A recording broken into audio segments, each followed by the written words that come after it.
Hello, my name's Ed Frawley. My wife and I own Leerburg. We've started this series of answering the online questions that we get every single day on our website in the Ask Cindy portal. And a lot of them are really good questions. For those people that aren't familiar with that, go to the front of Leerburg.com, go down to the Ask Cindy, and you can type in a question and Cindy answers them every single day. We take the good questions, or the most common questions that we haven't already answered, put them in a database that's searchable by our people that come to Leerburg. And what we've started to do is pick some of these questions, because there's like 3,500, 3,600, 3,700 we've already added to that database, but there's thousands more that we don't put in there because we've already covered them maybe once, twice, three times. But we still think that there's an application for taking some of the really good questions that are, some of them common sense, some of them are on people that are new to dog training, and sometimes common sense isn't common. I went through that many, many years ago when I started. I forgot how many years ago, and I don't like to think about it. Today, though, I'm going to cover two questions, because they're two short questions, but they're good ones.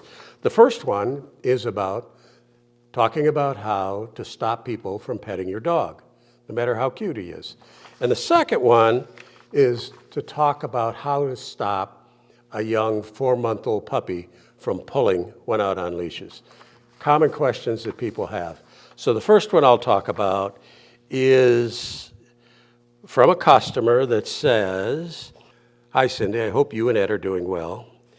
I have my dog being trained for the sport of IPO or Schutzhund. In that sport, the dog has to be able to be around people socially. What do you recommend for some kind of a economical piece of equipment that stops people from petting my dog?" Good question, really good question. He goes on to say, and he finishes, that I've had a patch on his collar, but people ignore it or they don't see it. And we agree with him. That's probably not the best way to handle it. We do sell vests that have patches on them that have dog in training, please don't pet. Sometimes that works. A lot of times that works. A lot of times it doesn't work, especially if it's a cute little dog. One of the things that we have found that works pretty good is put a muzzle on the dog. Not very many people are going to walk up and say to some dog that's got a muzzle on and a vest on, "Oh, what a cute little dog. Could I give you a little pet?" Now, the muzzles, stay away. You might get bit. So try a muzzle on your dog. We have a video on how to size your dog for a muzzle. And we have another video that's free on how to condition a dog to wearing a muzzle. So follow those up. We'll put the URLs on the screen with this so you can look into them if you want to. Now the second question.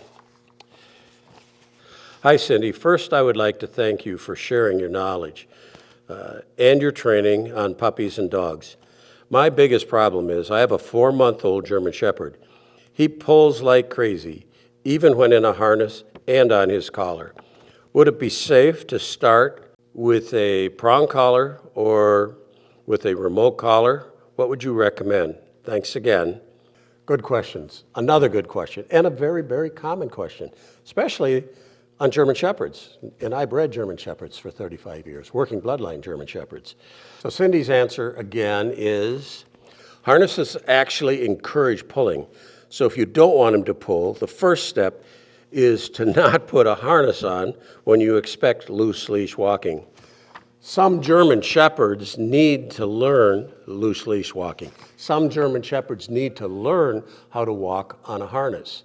So if you have a problem with a dog pulling, don't put him on a harness.